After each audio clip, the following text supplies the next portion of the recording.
Kai Express? Kai Soto? Yes, Kai Soto. Hindi lang local na sensation, sinabi ng mundo na may hawak na future NBA star ang Pilipinas. Mula sa kanyang dominant performances sa Japan B-League hanggang sa international windows, bumili ng atensyon si Kai. Hindi dahil sa hype lang, kundi dahil sa kanyang taas, skill set, at malinaw na ambisyon ang NBA. Pero may drama sa likod ng spotlight. Nagkaroon ng malubhang injury si Kai nitong season at kasalukuyang nasa rehab phase. Isang instant conflict ang pangarap sa NBA versus ang kailangang pag-recover para maging 100% na player.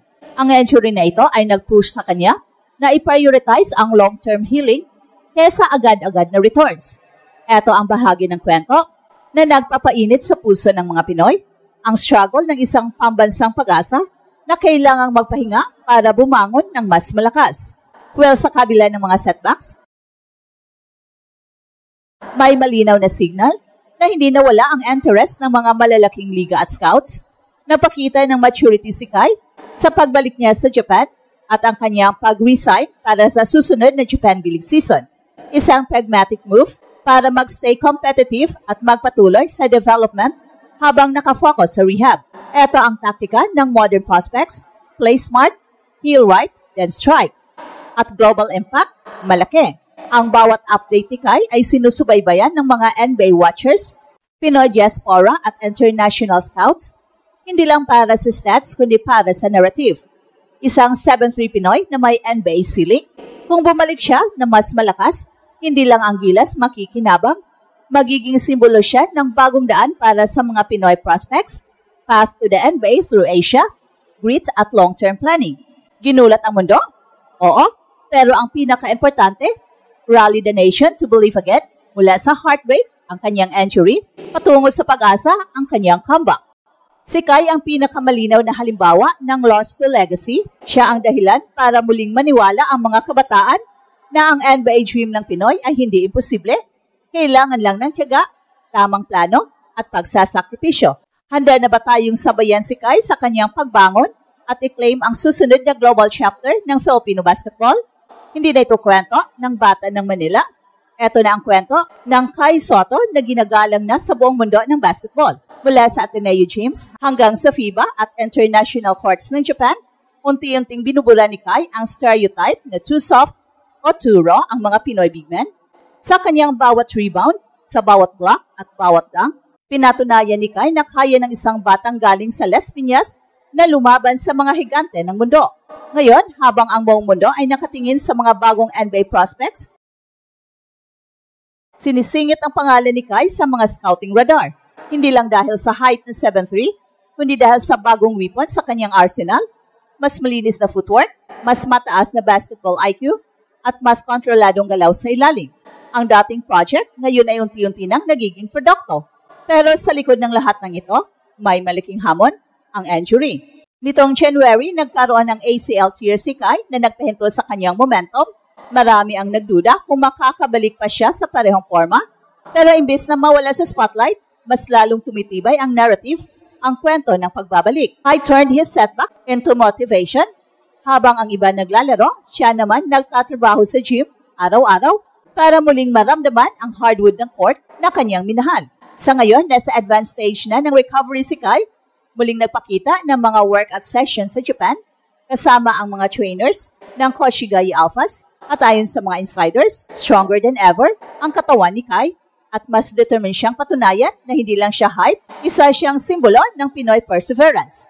At dito nagsisimula ang bagong kabanata, Kai Soto, the comeback giant. So ang tanong, hanggang saan kaya aabot ang isang Pilipino? Hindi tumitigil mangarap kahit ilang beses na dapa.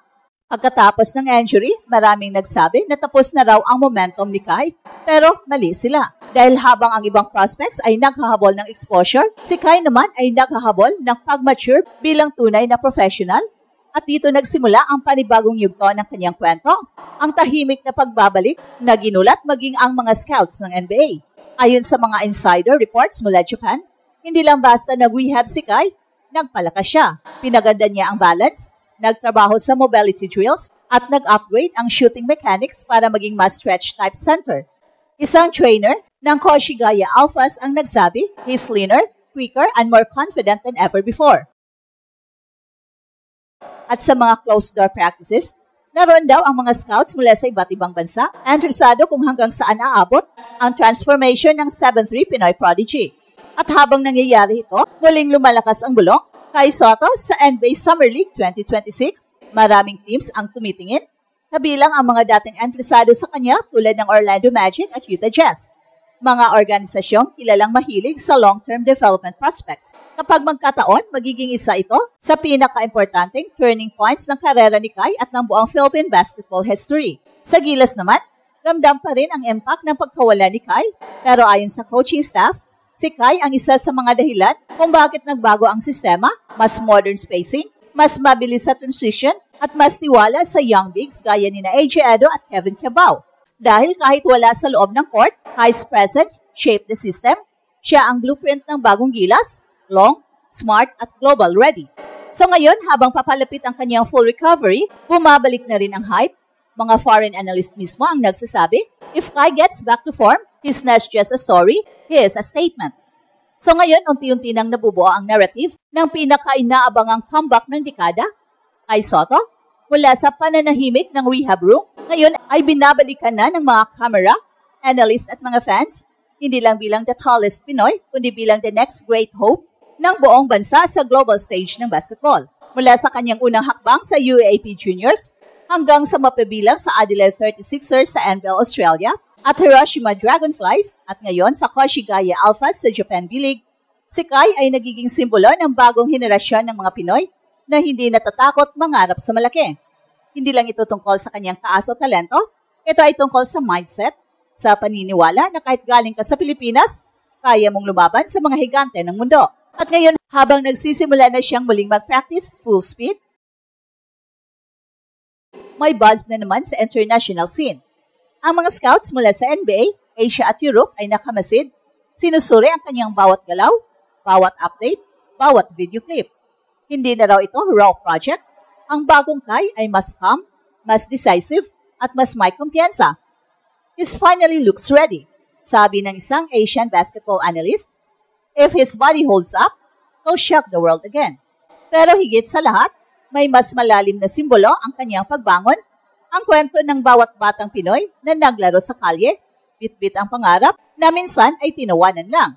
Ngayon, dahil kay Kai, hindi na nakakatawa ang pangarap na yon. Totoo na, abot kamay na. At bawat binoto ng kanyang comeback ay parang paalala, huwag sumuko kahit ilang beses kang mabigo.